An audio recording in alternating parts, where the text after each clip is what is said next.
मित्रांनो, तुमचं पुन्हा एकदा GB स्टोरी टेलर या यूट्यूब चॅनलवर स्वागत आहे. आजच्या आपल्या गोष्टीचं नाव आहे ते आजही येतात भेटायला. लेखक संतोष देशपांडे.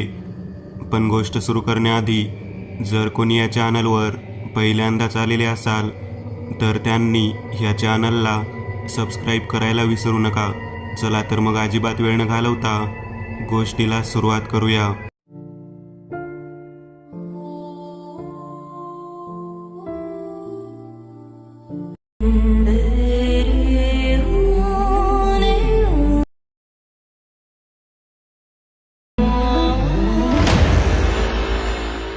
इंजिनिअरिंगच्या शिक्षणासाठी मी पुण्याच्या ठिकाणी होतो.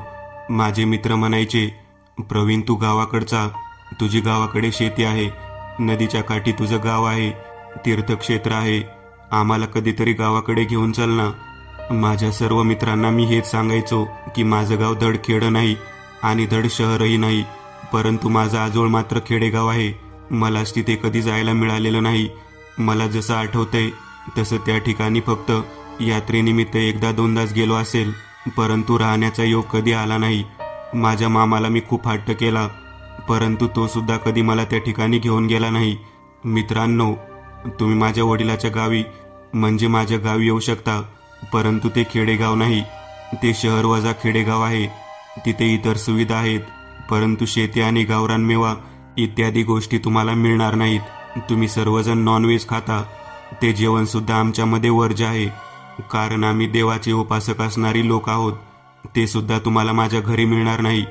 तेव्हा सर्व मित्र नाराज होऊन म्हणाले, तू तुझं शहरातलं घर राहू दे, कधीतरी एकदा का होईना आम्हाला तुझ्या आजोळी घेऊन चल. तेथील विहिरीमध्ये आंघोळ करायची, तेथील शेतातील झाडांवरती मजा करायची, या गोष्टी आम्हाला अनुभवायच्या आहेत. आम्ही शहरातील मुलं या गोष्टी केवळ आम्ही कधीतरी हुरडा पार्टीला गेल्यानंतर अनुभवतो, ते सुद्धा भरमसाठ पैसे देऊन. आता सध्या या सर्व गोष्टी विकत मिळतात, परंतु राहायला मिळत नाही. एकदा आनंदात तुझ्या गावाकडे राहावं असं आम्हाला वाटतं. तुझ्या तोंडातून ऐकलेल्या खेडेगावातील गोष्टी आमच्या मनाला भुरळ घालतात. प्रवीण म्हणाला, हे बघ आदित्य, नरेश आणि पमू, तुम्हा तिघांना मी या उन्हाळ्याच्या सुट्टीमध्ये जरूर माझ्या आजोळी घेऊन जाईन. मी आता शनिवारी माझ्या घरी जाणार आहे, तेव्हा माझ्या मामाशी चर्चा करेन, तो नक्कीच मला आजोळी घेऊन जाईल. मी मनामध्ये निश्चय केला होता, या उन्हाळ्यात काही करून गावाला जायचं, आपल्या आजीचं घर पाहायचंच. शनिवारी मी संध्याकाळपर्यंत घरी आलो. मंदिरामध्ये दर्शन घेऊन मामांची गाठ घेतली. माझे मामा पुजारी होते. थोरले मामा नागपूरला कामाला होते, ते सुद्धा कित्येक दिवसानंतर घरी आलेले होते. मी मामांना म्हणालो, मामा, या उन्हाळ्याच्या सुट्टीमध्ये का होईना मला आजोळी जायचं आहे, आपल्या आजीचं घर पाहायचं आहे. मी हा विषय काढला आणि माझे दोन्ही मामा माझ्याकडे दुर्लक्ष करून निघून गेले. त्यांना विचारले, ज्या ज्या वेळेला मी विषय काढतो तेव्हा तुम्ही टाळता. आजपर्यंत कधीसुद्धा तुम्ही मला त्या ठिकाणी राहण्यासाठी घेऊन गेलेला नाही. केवळ आपण गावी जातो, ते यात्रा काळामध्ये मंदिराच्या ओऱ्यामध्ये राहतो. वाड्यामध्ये आपण कधीच गेलो नाही. तेव्हा माझा थोरला मामा म्हणजे भाऊ मामा मला म्हणाला, लेकरा, नको त्या गोष्टीच्या पाठीमागे हट्ट धरू नकोस. तुझी आजी गेली तसं कोणीच त्या वाड्यामध्ये राहायला गेलेलं नाही. त्याच्या पाठीमागचं कारण खूप वेगळं आहे. तेवढ्यात धाकटा मामा म्हणजे दिगू मामा मला म्हणाला, पव्या, नको त्या गोष्टीबद्दल चर्चा करू नकोस. मी म्हणालो, अरे मामा, ज्या वेळेला मी कधी विषय काढेल तेव्हा तुम्ही असेच मला टाळता. मला सांगा तरी नेमकं काय आहे. तेव्हा ते दोन्ही मामा मला म्हणाले, आज तुला या गोष्टीची माहिती आम्ही देतो, परंतु माहिती समजल्यानंतर परत कधीही तिकडे जायचा विषय काढायचा नाही. मी म्हणालो, मला निदान काय घडलं आहे ते तरी सांगा. तेव्हा भाऊ मामा म्हणाला, हे बघ प्रवीण, मी तुला जे काही सांगणार आहे ते सर्वच्या सर्व व्यवस्थित ऐकून घे. मी म्हणालो, सांगा ना मामा, नेमकं काय आहे ते. तेव्हा मामा म्हणाला, आपलं जे गावाकडचं घर आहे ते भूताटकीचं घर म्हणून प्रसिद्ध आहे. भरपूर शेती आहे, चारही बाजूंनी निसर्गरम्य वातावरण आहे, परंतु त्या वाड्यामध्ये, त्या घरामध्ये आजपर्यंत कोणीच मुक्काम केलेला नाही. केवळ 2 ते 3 वेळा मी मुक्काम करण्याचा प्रयत्न केला, परंतु दिवस उजाडण्याच्या आत प्रचंड भीतीने आम्ही घाबरून बाहेर आलेलो आहोत. तेव्हा मी म्हणालो, मामा, नेमकं काय आहे तिथे. ईश्वराचे मंत्रतंत्र इतके ताकदवर असतात तेव्हा त्या गोष्टीला घाबरण्याची काहीच गरज नाही. तेव्हा मामा म्हणाला, अरे लेकरा, माझं आयुष्य उपासनेमध्ये गेलं आहे. मी कधीसुद्धा माझ्या उपासनेचा गर्व केला नाही. माझ्या स्वतःच्या घरामध्ये मला जाऊ वाटत नाही का? भाऊ मामा म्हणाला, दिगू जे बोलत आहे ते खरं आहे. आम्हा दोघांना आमच्या घरी जाऊ वाटत नाही का? तुझ्या आईला तिच्या माहेरी आम्हाला घेऊन जाऊ वाटत नाही का? बालपणी जेथे आम्ही आयुष्य काढलं त्या ठिकाणी आम्हाला जाऊ वाटत नाही का? तब्बल 20 वर्षापूर्वीपासून आम्ही कधीही त्या ठिकाणी परत गेलेलो नाही आहोत. तेव्हा मी म्हणालो, 20 वर्षापूर्वी म्हणजे मी त्यावेळेला 2 वर्षांचा असेल. होय, तू जेव्हा 2 वर्षाचा होता तेव्हापासून आम्ही कधीच त्या वाड्यामध्ये राहण्यासाठी गेलेलो नाही. इथेच या गावामध्ये आम्ही पुढचे आयुष्य जगत आलेलो आहोत. या मंदिराचे पुजारी म्हणून दिगू काम पाहू लागला आणि मला नोकरी लागली म्हणून मी नागपूरला निघून गेलो. परंतु मामा, नेमके तिथे काय आहे ते तरी सांगशील का? तेव्हा मामा म्हणाला, पव्या, तेथे धन आहे, धन. ते प्रत्यक्ष वर येऊन दिसतं. ते आपल्याशी बोलतं, मला बाहेर काढा म्हणून ओरडत रडतं आणि रात्रभर झोपू देत नाही. मग मी म्हणालो, अहो मग त्याला बाहेर काढा ना. भाऊ मामा म्हणाला, ते तेवढं सोपं नाही लेकरा, तुला कळतं का? धन बाहेर काढण्याकरता त्याला काही ना काहीतरी द्यावं लागतं. तुला जेवढी सोपी वाटते तेवढी गोष्ट सोपी नाही. त्यावरती मी म्हणालो, दिगू मामा, तू तर किती वर्ष झाले उपासना करत आहेस. मी सुद्धा गणेश याग अनुष्ठान करू शकतो. तुला माहीत आहे, ईश्वरी शक्तीसमोर कोणतीही वाईट शक्ती उभी राहू शकत नाही. जर त्या ठिकाणी कोणती वाईट शक्ती असेल तर तिला आपण सर्वजण मिळून एकत्रित येऊन परत घालवू शकतो. तेव्हा भाऊ मामा म्हणाला, ते खरं आहे लेकरा, परंतु त्यासाठी कमीत कमी 7 दिवस तरी तेथे थांबावे लागेल. इतके दिवस तेथे कोण थांबणार? एका रात्री तेथे राहिलेला व्यक्ती दिवस उजाडण्याच्या अगोदर पळून येतो. तेव्हा 7 दिवस उपासना करण्यासाठी कोण तेथे थांबेल? तेव्हा मी म्हणालो, मी थांबेन मामा तुमच्या समवेत. मी माझ्या समवेत या उपासनेच्या कामासाठी माझे मित्रसुद्धा घेऊन येईन. तुम्ही त्या गावातील 10 ते 15 जणांना एकत्रित करा. आपण त्या ठिकाणी हरिनाम सप्ताह करू. मी गणेश यागाचा कार्यक्रम हाती घेईन. त्या जागेला नामस्मरणाने आपण पवित्र करूयात. आपल्याला कोणत्याही पद्धतीची गुप्तधनाची लालसा नाही हे त्या जागेला पटवून देऊ. मला खात्री आहे, माझ्या उपासनेचे फळ मला देव नक्कीच देईल. दोन्ही मामा माझ्या पुढे हात जोडून म्हणाले, लेकरा, नको त्या फंद्यात पडू नकोस. तेव्हा मी मामाला म्हणालो, मामा, एक वेळ तरी मला प्रयत्न करू द्या. या उन्हाळ्याच्या सुट्टीला मी माझ्या मित्रांना त्या ठिकाणी येऊन राहण्यासाठी जाणार आहे. त्या अगोदर तरी त्या जागेतील तुम्ही जे काही सांगत आहात ते बाहेर घालू द्या. तेव्हा दिगू मामा आणि भाऊ मामा दोघे जण एकमेकांकडे पाहत म्हणाले, ठीक आहे, चैत्र महिन्याच्या प्रतिपदेला आपण त्या ठिकाणी जाऊयात. पाडव्याच्या दिवशी त्या ठिकाणी गेल्यानंतर मला खात्री आहे की नक्कीच काहीतरी चांगलं घडेल. नवीन वर्षाचा नवीन संकल्प करूया आणि तो म्हणतो त्या पद्धतीने एकदा तरी त्या जागेमधील शक्तीला घालवण्याचा प्रयत्न करूयात. दोन्ही मामांकडून परवानगी मिळाल्यानंतर आपण आपल्या ईश्वरी साधनेच्या जोरावरती त्या ठिकाणी गणेश याग करून तेथील जी वाईट शक्ती, जे गुप्तधन आहे, जे बोलवण्याचं काम करतं आणि कोणालाही राहू देत नाही, त्याला घालवण्यासाठी मी तयार झालेलो होतो. मी माझ्या मित्रांना फोन करून सांगितलं की आपल्याला चैत्र महिन्याच्या प्रतिपदेला म्हणजेच पाडव्याला त्या ठिकाणी सप्ताह करण्यासाठी जायचं आहे. माझे 3ही मित्र त्या ठिकाणी येण्यासाठी तयार झाले. मी माझ्या समवेत अजून गावातील काही लोक येतात का ते पाहण्यासाठी मामासोबत गेलो. मामाने एक मोठं भजनी मंडळ आपल्या समवेत सप्ताह घालण्यासाठी घेतलं. भाऊ मामा बरोबरच दिगू मामा सुद्धा आमच्या सोबत यायला तयार झाला. दिगू मामा म्हणाला, मी त्या गावात गेल्यानंतर तेथील काही लोकांना आपल्या समवेत सप्ताहामध्ये समाविष्ट होण्याची विनंती करतो. आता जास्त वेळ घालवायला नको. आपण सर्वजण मिळून तेथे सप्ताहाची तयारी करूयात. मी स्वतः गावाकडे जाऊन तेथील गावकऱ्यांना या जागेत सप्ताह घालणार आहे याची माहिती देऊन येतो. भाऊ मामा असे बोलून त्या ठिकाणी जाण्यासाठी निघाला. मी सुद्धा माझ्या मित्रांना बोलवण्यासाठी उतावीळ झालेलो होतो. एक प्रकारे आमच्या सर्वांमध्ये उत्साह निर्माण झालेला होता.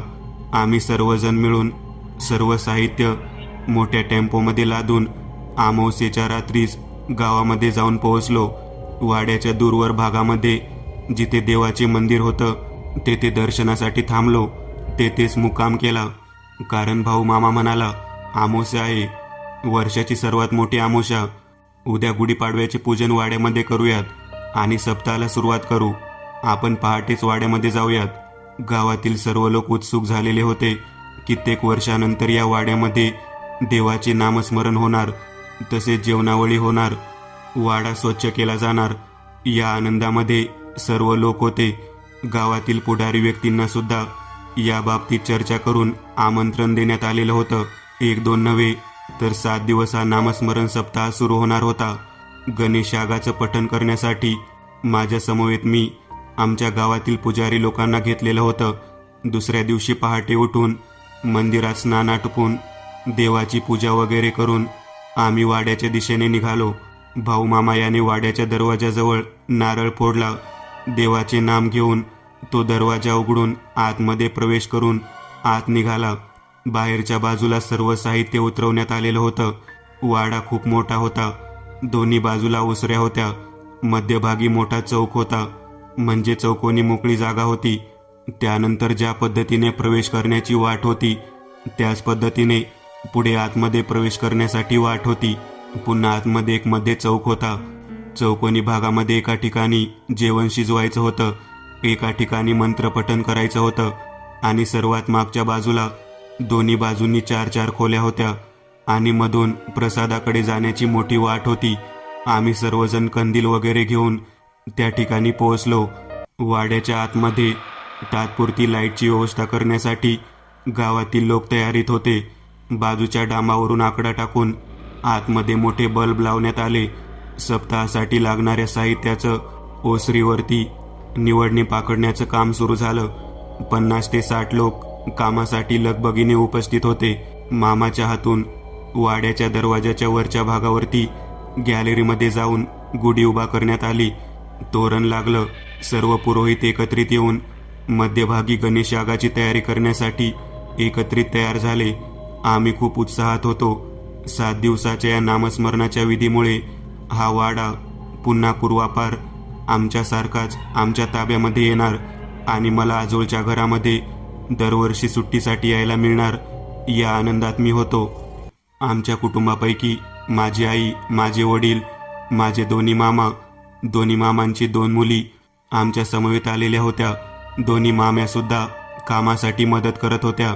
मी त्यांचा एकुलता एक भाचा असल्याकारणाने त्यांना माझ्याबद्दल खूप प्रेम होतं. शेवटी सगळ्यात अलीकडच्या बाजूला चौकोनामध्ये सप्ताहाला सुरुवात झाली. त्यानंतर ओसरीवरती एका बाजूला गणेश यागाला सुरुवात झाली. मागच्या बाजूला जात असताना जो चौसोपी भाग होता त्या दुसऱ्या चौकोनी भागामध्ये स्वयंपाक पाण्याला सुरुवात झाली. कुटुंबातील सर्व व्यक्ती एकदम मागे न थांबता ज्या ठिकाणी गणेश याग होता त्याला लागून असलेल्या खोलीमध्ये थांबले होते.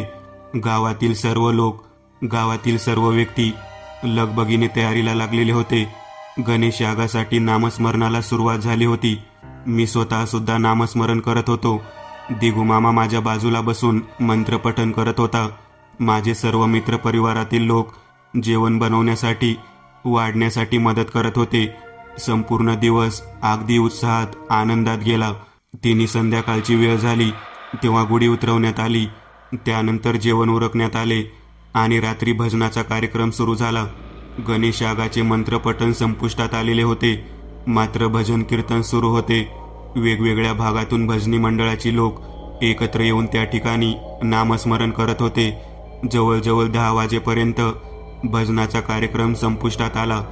जेवणावेळी झाल्यानंतर आरती वगैरे झाली आणि आमच्या कुटुंबासह माझ्यासोबत आलेले मित्र असे आम्ही केवळ 14 ते 15 जण त्या ठिकाणी पुरोहितांसह थांबलो. वाड्याच्या पहिल्या चौसोपी भागातच ओसरीवरती गणेश यागाला लागून असलेल्या खोलीत महिला झोपलेल्या होत्या. दुसऱ्या बाजूला समोर असलेल्या खोलीमध्ये पुरोहित लोक झोपलेले होते, जे गणेश यागाचे मंत्रपठण करत होते. माझा मामा, मी, माझे मित्र आम्ही सर्वजण ओसरीवरती बाहेरच्या भागामध्ये झोपलेलो होतो. पहाटेपासून सर्व कामात दमून गेल्यामुळे चांगली झोप लागलेली होती. माझ्या मामाच्या 2 मुली खोलीच्या आतमध्ये झोपलेल्या होत्या. त्यात सर्वात मोठी मुलगी ही 9 वर्षांची होती. तिचे नाव संगीता. तिच्यापेक्षा लहान असलेली गीता. या दोघींनी दिगूमामाजवळ हट्ट धरला की त्याने गाणं म्हणून दाखवावं. दिगूमामा रात्रीच्या वेळी त्यांचा हट्ट पुरवत असताना गाणं म्हणत होता. गाणं दिगू मामाच्या लहानपणीचं होतं. गाण्याचं एक कडवं अतिशय सुरेल आवाजामध्ये मामा म्हणत होता. ते गाणं असं होतं: शेतामध्ये पिकल्या राशी, बाबा पिकल्या राशी, नैवेद्य दाखवला पुनवेच्या दिवशी, ओटी भरावी सवाष्ण बायकांची, सोहळा सुरू राहो अखंड दाराशी अखंड दाराशी. एवढे म्हणल्यानंतर पुढचं कडवं मामाला आठवत नव्हतं. त्याच वेळेला मागच्या बाजूने जे परसदार होतं ते उघडलं गेलं होतं. असा आवाज ऐकू येऊ लागला आणि तेथून पुढचं कडवं कोणीतरी गात आहे असा एका बाईचा आवाज कानावर पडू लागला. तो आवाज हळूहळू वाढू लागला. पुढचं कडवं बाईच्या स्वरामध्ये आम्हाला ऐकू येऊ लागलं. ते असं होतं: सवासणीच्या ओटीला लहान बाळाची तीट लावते, ठेवलेला ठेवा पूर्वजांचा, मी असा जपून ठेवते, मी असा जपून ठेवते. तुम्ही या माझ्या भेटीला मला बाहेर काढायला, तुम्ही या माझ्या भेटीला मला बाहेर काढायला. हा आवाज ऐकला आणि भाऊ मामा प्रचंड घाबरला. त्याला दरदरून घाम येऊ लागला. दिगू मामा याची बोबडीच वळाली. भाऊ मामा माझ्याकडे पाहत म्हणाला, पव्या, येथून बाहेर पडायला हवं. तेव्हा पुरोहित सुद्धा त्यांच्या झोपलेल्या खोलीतून आहे अशा अवस्थेत बाहेर गणेश याग ज्या ठिकाणी सुरू होता त्या हवनकुंडाजवळ येऊन थांबले. त्या सुरामध्ये गाणं सुरू होतं आणि बाजूला कोणीतरी परात वाजवून त्याला साथ देत होतं. मधूनच घुंगरांचा आवाज येत होता. गळ्यामध्ये घुंगरमाळा असाव्यात अशा पद्धतीचा तो आवाज होता. आवाज वाढू लागला. दोन्ही कडवती बाई गात होती. आता मात्र माझे मित्र सुद्धा घाबरून एकत्रित आले. ते आम्हाला म्हणाले, आम्ही इथून निघून जातो, आम्हाला नाही राहायचंय. तेव्हा मामा म्हणाला, रात्रीतून कुठे जाता? थोडा वेळ थांबा, आपल्यासोबत पुरोहित आहेत. दिगू मामा म्हणाला, इथून निघून जायला हवं दादा. तेवढ्यात एक पुरोहित म्हणाला, गणेश यागाच्या हवनकुंडामध्ये अग्नी प्रज्वलित करून नामस्मरणाला सुरुवात करा. आम्हाला या जागेहून बाहेर कुठेही निघून जाता येणार नाही. ज्यांनी गणेश याग या ठिकाणी आयोजित केला आहे त्या कुटुंबातील कोणत्याही व्यक्तीला हे ठिकाण सोडून जाता येणार नाही. तेव्हा तो आवाज अजून वाढू लागला आणि त्याबरोबर मागचे परसदार जे होते ते धडधडू लागले. ते जसजसे धडधडू लागले तसतसे छातीमध्ये धडकी भरू लागली. ती भयानक शक्ती मागच्या परसदारातून पुढे येते का काय असं वाटत होतं. परसदाराची धडधड इतक्या मोठ्या प्रमाणात वाढलेली होती की मनामध्ये धडकी भरलेली होती. आम्ही सर्वजण एकत्र एकाच ठिकाणी गणेश यागाच्या जवळ बसून मंत्र उच्चारण करू लागलो. जसजसे मोठमोठ्याने मंत्र उच्चारण सुरू झाले तसतसे परसदार जे धडधडत होतं ते शांत होऊ लागलं. एखाद्या शक्तीने मोठ्याने आरोळी ठोकून पुन्हा हळूहळू निश्वास सोडावा त्या पद्धतीने ते शांत होत चाललेलं होतं. पहाटे 5:30 वाजेपर्यंत हा सर्व खेळ तसाच चालू होता. दिवस उजाडण्यासाठी काही काळ असताना पुरोहितजी म्हणाले, आता सर्वांना स्नान करावे लागेल. तोपर्यंत आपल्यापैकी एक जण अगोदर जाऊन आंघोळ करून या आणि सोहाकार आणि यज्ञ तसाच चालू ठेवा. माझे दोन्ही मामा, घरातील सर्व व्यक्ती रात्रभर सुरू असलेले या भयानक प्रकरणामुळे पुरते घाबरून गेले होते. आमच्यासोबत असलेले जे काही पुरोहित होते ते अगदी निडरपणे त्या ठिकाणी गणेश यागाचे मंत्रोच्चारण चालू ठेवून बसलेले होते. सप्ताहाच्या कार्यक्रमातील हळूहळू लोक यायला सुरुवात झाली. सकाळचे प्रवचन कीर्तन सुरू होण्यासाठी लोक येऊ लागलेले होते. परंतु आतमध्ये अगोदरच पासून सुरू असलेल्या गणेश याग पाहून त्यांना आश्चर्य होऊ लागले. तेवढ्यात वाड्याच्या बाजूला असणाऱ्या 2-4 कुटुंबातील लोक वाड्याच्या आतमध्ये आले आणि गावकऱ्यांना रात्री परसदारातून येणारा तो मोठा आवाज त्याबद्दल सांगू लागले. गावकरी प्रचंड घाबरले. ते आल्या पावलाने परत जाण्यासाठी तयार झालेले होते. तेवढ्यात गावातला जो पुढारी होता तो त्यांना त्या ठिकाणी थांबवत म्हणाला, लक्षात घ्या, हरिनामाचा सप्ताह आहे. त्याचे नामस्मरण ज्या ठिकाणी सुरू असते त्या ठिकाणी वाईट शक्ती जास्त काळ टिकून राहत नाही. जोपर्यंत नामस्मरण सुरू आहे तोपर्यंत वाईट शक्ती आपल्याला त्रास देणार नाही. मला वाटते या कुटुंबाला आपण मदत करायला हवे. पुरोहितजी ज्या पद्धतीने सांगत आहे त्या पद्धतीने आपण आळीपाळीने 7 दिवस काही गट तयार करून 4-4 जणांच्या गटाने 2-2 तास या ठिकाणी हरिनाम सप्ताह साजरा करूया. मला वाटते या कुटुंबाला आपण मदत करायला हवी. पुरोहितजी ज्या पद्धतीने सांगत आहे त्या पद्धतीने आपण आळीपाळीने 7 दिवस काही गट तयार करून 4-4 जणांच्या गटाने 2-2 तास या ठिकाणी हरिनाम सप्ताह साजरा करूया. तेव्हा माझे दोन्ही मामा हात जोडून म्हणाले, जर तसं केलं तर खूप छान होईल. 7व्या दिवसापर्यंत येथे काय घडेल काही सांगता येत नाही. तेव्हा गावातील लोक म्हणाले, आम्ही सकाळी दिवस उजाडल्यापासून रात्री 10 वाजेपर्यंतचा काळ येथे थांबू, परंतु 10 वाजल्यानंतर तुम्हाला तुमच्या कुटुंबातील लोकांना नामस्मरण आणि गणेश याग चालू ठेवावा लागेल. गावातील एक पुजारी म्हणाला, लक्षात ठेवा, ज्यांच्या वास्तूमध्ये दोष आहे त्यांच्याशी संबंध असणारी शक्ती असू शकते.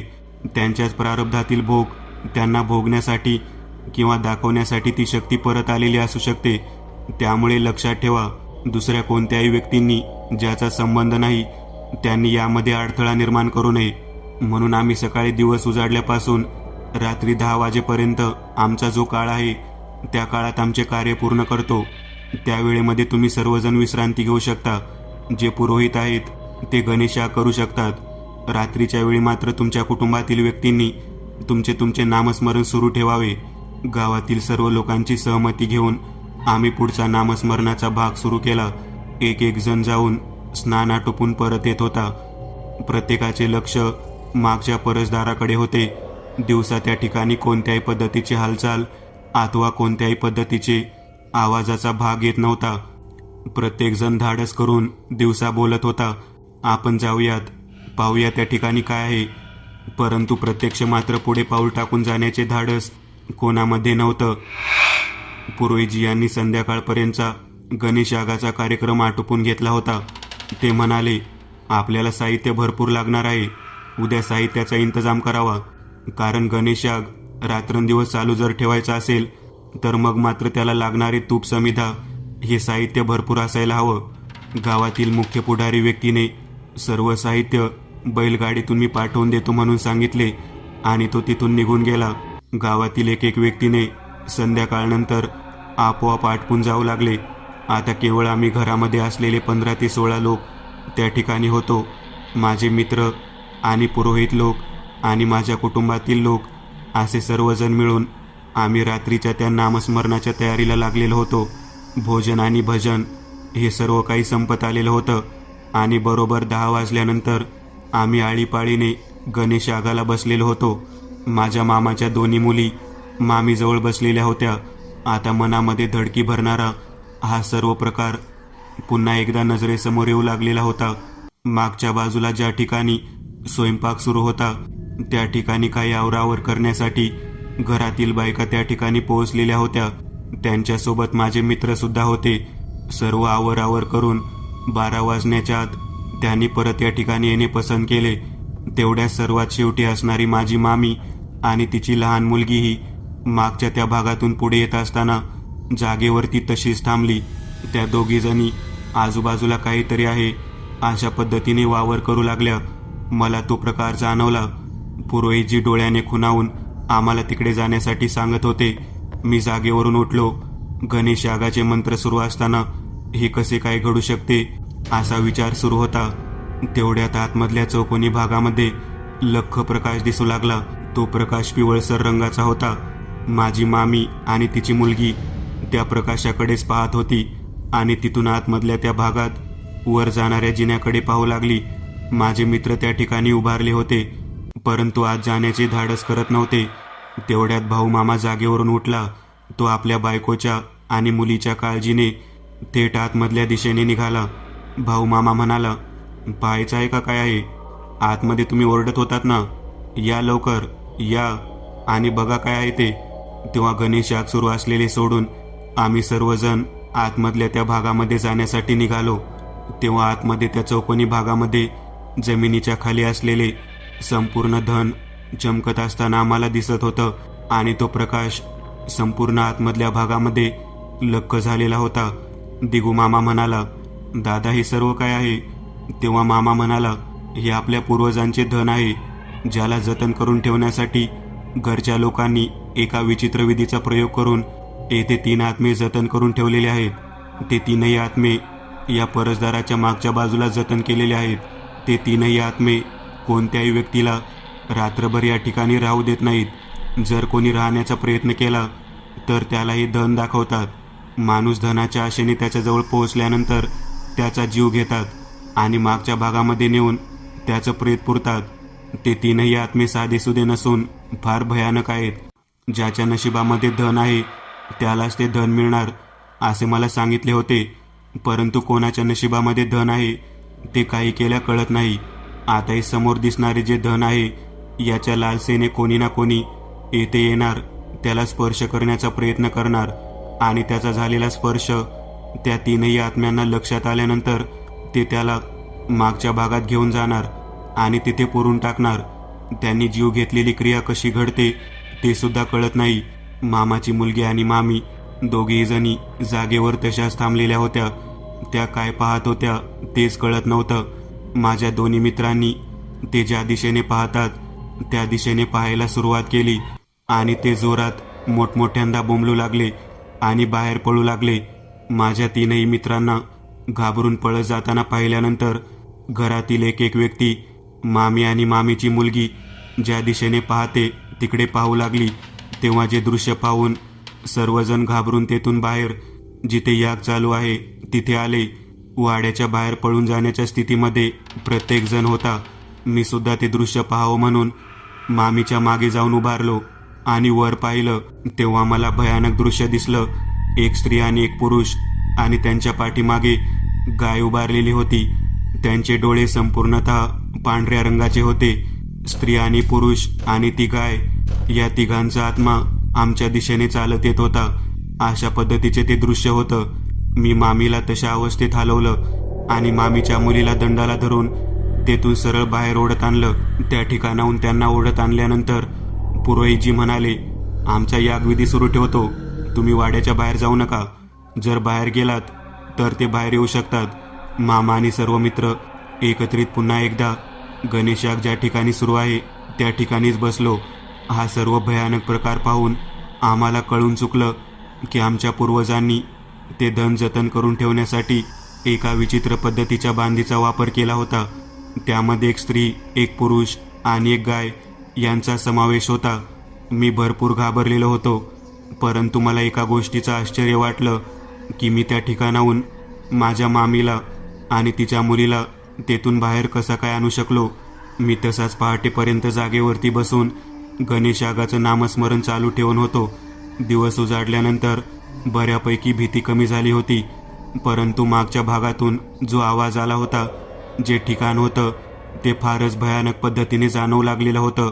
आता जेवण करायचं जे ठिकाण होतं त्या ठिकाणीच हे घडल्यामुळे येथे जेवण कधी करायचं, कसं करायचं या बाबतीत कोणाचे धाडस होईना.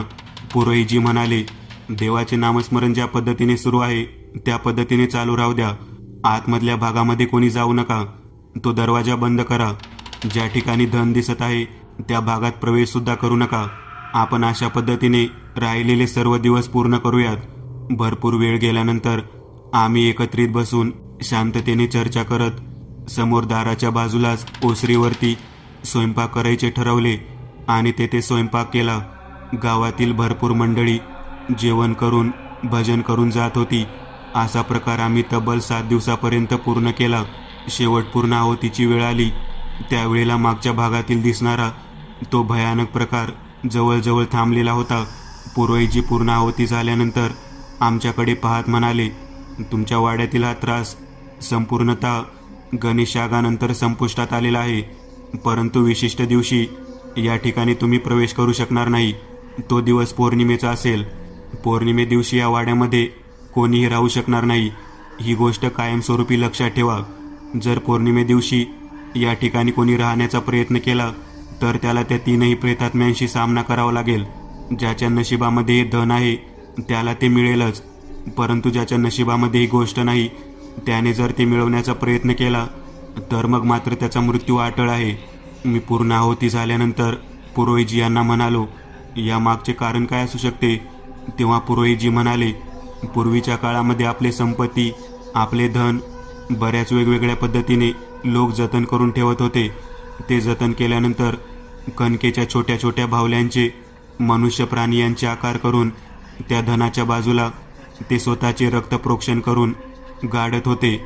कालांतराने ज्या व्यक्तीचे धन आहे त्याचा मृत्यू झाल्यानंतर त्याचा आत्मा त्या बाहुल्यामध्ये समाविष्ट होत होता आणि त्याने ज्या व्यक्तीसाठी ते धन ठेवलेले आहे त्या व्यक्तीपर्यंत तो पोहोचवत होता. अजूनपर्यंत तुमच्या पूर्वजांनी ज्यांच्या नावाने धन ठेवलेले आहे त्यांना ते धन मिळालेले नाही, म्हणून ते या वाड्यातून त्या भागामध्ये स्वतःचे अस्तित्व दाखवण्याचा प्रयत्न करत आहेत. हे सर्व ऐकल्यानंतर भाऊ मामा, दिगू मामा पुरोहितजी यांना म्हणाले, म्हणजे पौर्णिमेच्या रात्री या ठिकाणी राहणं शक्य नाही? तेव्हा पुरोहितजी म्हणाले, हो, पौर्णिमेच्या रात्री या ठिकाणी राहणं खूप अवघड काम आहे, कारण त्यांचा जो विधी होता तो पौर्णिमेलाच करण्यात आला होता. त्या दिवशी त्यांचं अस्तित्व मोठ्या प्रमाणात दिसून येणार, त्यामुळे कोणीही पौर्णिमेच्या रात्री या वाड्यामध्ये प्रवेश करू नये. पौर्णिमेच्या दिवशी या ठिकाणी राहण्याचे धाडस करू नये. आम्ही सर्वजण हे ऐकल्यानंतर कधी एकदा त्या वाड्यातून बाहेर पडतोय असं आम्हाला झालं होतं. नको ते धन, नको ते इस्टेट, नको त्या खेडेगावामध्ये राहण्याचे लालच, म्हणून माझे मित्र, मी आणि माझ्या घरातील सर्वजण मिळून संपूर्ण शिदा, जेवण पूर्ण, आहुतीचा कार्यक्रम झाल्यावर त्या वाड्यातून परत निघालो. पुरोहितजी सुद्धा आमच्या समवेत होते. ते म्हणाले, काही दिवसांनी पौर्णिमा आहे. भाऊ मामा, तुम्हाला पौर्णिमे दिवशी काही ना काहीतरी प्रचिती नक्कीच येईल. आम्ही आमच्या गावाकडे पोहोचलो होतो. 4-5 दिवसांनी पौर्णिमेचा दिवस आलेला होता. त्या दिवशी संध्याकाळी मी देवाचे दर्शन घेऊन मामांसमवेत आमच्या पोर्ज गावामध्येच बसलेलो होतो. तेथे घडलेल्या गोष्टीची चर्चा मित्रांसमवेत करत होतो. मित्र म्हणाले, तू एका अशा भयानक ठिकाणी आम्हाला घेऊन गेलास की पुन्हा खेड्यात जाण्याचे धाडसच आम्हाला होत नाही. भाऊ मामा म्हणाला, प्रत्येक गोष्टीमागे काहीतरी कारण असते. मी नको म्हणत होतो, तरीसुद्धा तू त्या ठिकाणी जाण्याचे धाडस केले. ज्याच्या प्रारब्धामधल्या गोष्टी आहेत त्या त्याने चुकवायच्या असतात. त्या सर्व गोष्टी माझ्या प्रारब्धामधल्या होत्या. तुम्ही मात्र विनाकारण त्या गोष्टीमध्ये पडला. तुमचा देवावर जरी विश्वास असला तरी दुसऱ्याच्या कर्मकारक गोष्टी आपण घालवू शकत नसतो, हे लक्षात घ्या. मामा मला म्हणाला, प्रवीण, तू हे घालवण्याचा प्रयत्न केलास, त्यामुळे तुला हा त्रास झाला. आम्ही चर्चा करून झोपण्यासाठी निघून गेलो. बरोबर मध्यरात्रीच्या वेळेला मामा आणि मी दोघेही जण पाणी पिण्यासाठी एकत्रित उठलो. मामाच्या घरातील मागच्या बाजूला असलेल्या परसदाराला गेलो. परसदार उघडलं, रांजणामधलं थंडगार पाणी पिलो आणि पुन्हा झोपण्यासाठी आत जाणार तेवढ्यात मागच्या बाजूला एका गायीने हंबरडा फोडलेला आम्हाला ऐकू आला. घराच्या समोरच्या गेटला कुलूप लावलेलं होतं आणि मागच्या भागात परसदारामध्ये गायीचा आवाज येतोय. हे ऐकल्यानंतर आम्ही घाबरलो. मामा मागे वळून पाहू लागला तेव्हा त्या वाड्यातील ती गाय, ती बाई आणि तो पुरुष आम्ही प्रत्यक्ष पाहिला. मामा त्यांच्या समोर हात जोडून उभा राहिला. तो म्हणत होता, तुमच्या अस्तित्वाला धक्का देण्याचा प्रयत्न केला. माफ करा माझ्या भाच्याला, माफ करा, मला सुद्धा माफ करा. तेव्हा ते तीनही प्रेतात्मे प्रसन्न चित्ताने पाहत होते. मी ते दृश्य पाहून खूप घाबरलो होतो. मामासोबत केवळ मी एकटा त्या ठिकाणी होतो. शेवटी मी सुद्धा हात जोडले आणि माझी माफी कबूल केली. मी माफी मागितली, डोळे मिटले. तेवढ्यात मामाने स्वयंपाकघरातील दही भात आणला आणि त्यासमोर उभा असलेल्या त्या तीनही प्रेतात्म्याच्या दिशेने टाकला. काही क्षणात तो घास घेऊन ते तीनही आत्मे निघून गेले. माझ्या डोक्यावर या गोष्टीचा एवढा भयानक परिणाम झाला की मला डॉक्टरांकडे न्यावे लागले. मला प्रत्येक ठिकाणी ते दिसू लागले. मामाला पुरोहितजी यांनी सांगितले की तुमच्या भाच्याने त्या ठिकाणी जाण्याचा हट्ट धरला, त्यामुळे त्याच्या पाठीमागे ही ब्याद लागली आहे. 12 पौर्णिमेपर्यंत हे त्याला असेच दिसतील. तुला मात्र ते आयुष्यभर पौर्णिमेच्या रात्री दर्शन देतील. पुरोहितजी यांचे बोलणे ऐकल्यानंतर मामा म्हणाला, त्यांना दही आणि भाताचा घास दिल्यानंतर ते निघून जातात. तेव्हा पुरोहितजी म्हणाले, होय, ते त्या वाड्यातून बाहेर आलेले आहेत आणि तुझ्या पाठीमागे आहेत. ते फक्त तुला पौर्णिमेच्या दिवशी अस्तित्व दाखवतील. तब्बल 12 पौर्णिमेचा प्रवास संपुष्टात आला आणि त्यानंतर माझ्या बाबतीत हे सर्व काही संपुष्टात आलं. मात्र माझ्या मामाला ते आजही येतात भेटायला. ज्या ज्या वेळेला पौर्णिमा असते त्यावेळेला मामा रात्रीतून परसदारामध्ये जातो आणि दही भाताचा नैवेद्य दाखवून त्यांना शांत करतो. मी एक नवीन चॅनल ओपन करत आहे. त्यावर तुम्हाला ॲनिमेटेड हॉरर स्टोरीज पाहायला मिळतील. त्या चॅनलची लिंक या व्हिडिओच्या डिस्क्रिप्शनमध्ये दिलेली आहे. चॅनलला सबस्क्राईब करायला विसरू नका. मित्रांनो, आज पुरतं एवढंच. तुम्हाला जर काही गोष्ट आवडली असेल तर नक्की लाईक करा तुमच्यापैकी बरेचसे जण व्हिडिओ लाईक न करताच पळून जातात. पण हा जर व्हिडिओ तुम्ही लाईक केला तर मला जरा बरं वाटेल आणि असेच भारी भारी व्हिडिओ बनवायची माझ्यात एनर्जी येईल. त्यामुळे नक्की लाईक करा आणि अजूनही कोणी या चॅनलला सबस्क्राईब केलेलं नसाल तर लगेच सबस्क्राईब करून टाका आणि बाजूची घंटी ती मात्र दाबायला विसरू नका. देवाची घंटी आहे ती. चला तर मग पुन्हा भेटूया अशीच एक आगळी वेगळी गोष्ट घेऊन पुढच्या भागात.